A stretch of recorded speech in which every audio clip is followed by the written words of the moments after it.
بسم الله الرحمن الرحيم والصلاة والسلام على أشرف المرسلين. Salam alaikum, bonjour tout le monde. Aujourd'hui, on va voir ensemble un sujet d'examen في المodule traitement analogique, numérique du signal, pardon. On va commencer par l'exercice numéro 1 sur 5 points.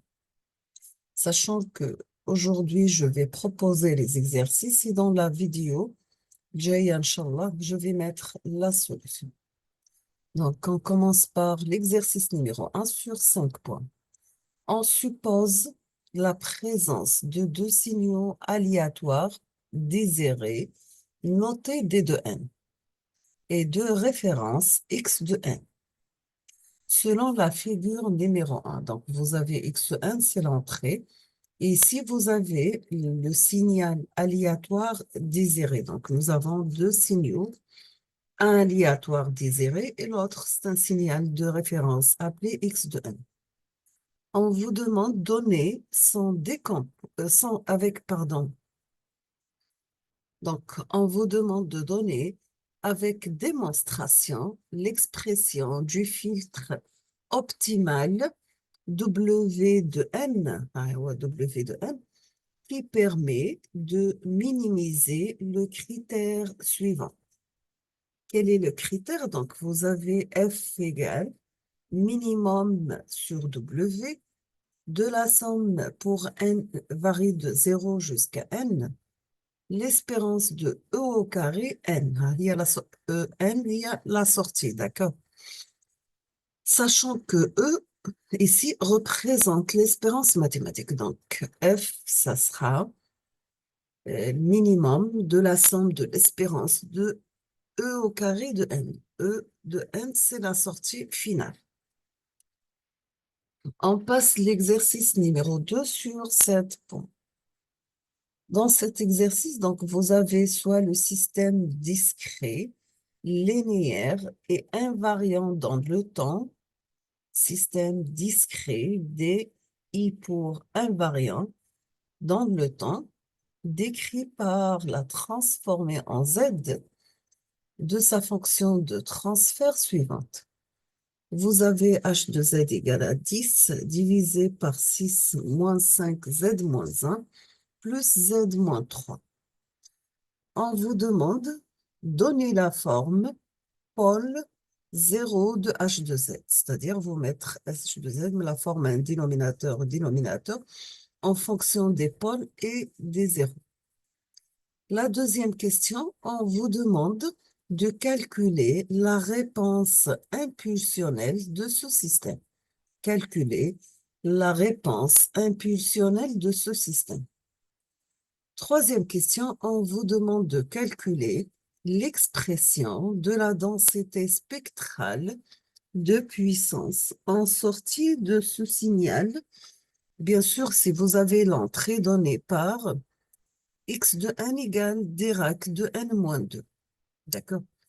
La première question, on vous demande de donner la forme pour les zéros de h de z. La deuxième question, on vous demande la réponse impulsionnelle de ce système.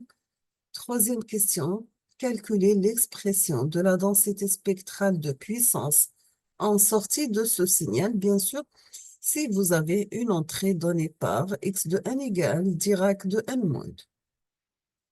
On termine avec la quatrième question. Pour cet exercice, on vous demande de donner une structure de réalisation de ce système. Donner une structure de réalisation de ce système. On passe l'exercice numéro 3 sur 8 points. Dans cet exercice, ça concerne la partie aléatoire. Donc, on considère un signal aléatoire stationnaire, x de n de moyenne nulle et de densité de spectrale, Sx de f égale A par psi de f moins f0 plus psi de f plus f0, sachant que la fonction psi de f égale à 1 moins t sur grand T pour t compris inférieur à grand T, 0 sinon. Sachant qu'on a une condition, c'est f compris entre 0 et f0. Et on va prendre f0 égale 5 kHz et f égale, grand F bien sûr, égale 1 kHz. 9 kilos, pardon. Puisque grand F compris entre 0 et 5, هنا on a f0 c'est 5 kilos, grand F c'est 1 kHz. La première question, on vous demande déterminer la fonction d'autocorrélation R de taux du signal X de n. Déterminer la fonction d'autocorrélation du signal X de n. Deuxième question, on forme un signal X1 de n qui est égal à X de n par exponentielle moins G2 pi F0 n. On vous demande de déterminer la fonction d'autocorrélation R1 de X, c'est-à-dire la densité spectrale de puissance S1 de F du signal X1 de N. Et on vous demande aussi de représenter graphiquement S1 de F. S1 de F est lié à la densité spectrale de puissance d'un signal X1 de N. Troisième question, on filtre le signal X1 de N par un filtre passe-bas idéal de façon à ne conserver que une partie du spectre de X1 de N associée aux fréquences. Il faut qu'il vérifie la condition suivante. Il faut la valeur absolue de F soit inférieure à F. On vous demande pour cette question de déterminer la fonction d'autocorrélation Rx de taux et la densité spectrale de puissance S2 de F du signal résultant X1 de N et représenter graphiquement S2 de F. D'accord? Quatrième question, pardon. On a le signal X2 de N est comprimé de manière à obtenir X2 de N est égal à X2 de Mn. Sachant que grand M, pardon, doit être supérieur à 1. On vous demande de déterminer la fonction d'autocorrélation R3 de taux et la densité spectrale de puissance S3 de taux du signal X3 de N et représenter graphiquement X3 de N. Maintenant, on passe à la question numéro 5. Pour terminer, on module le signal X3 de N de manière à générer X4 de N qui est égal à X3 de N par exponentielle G2 pi F0 N.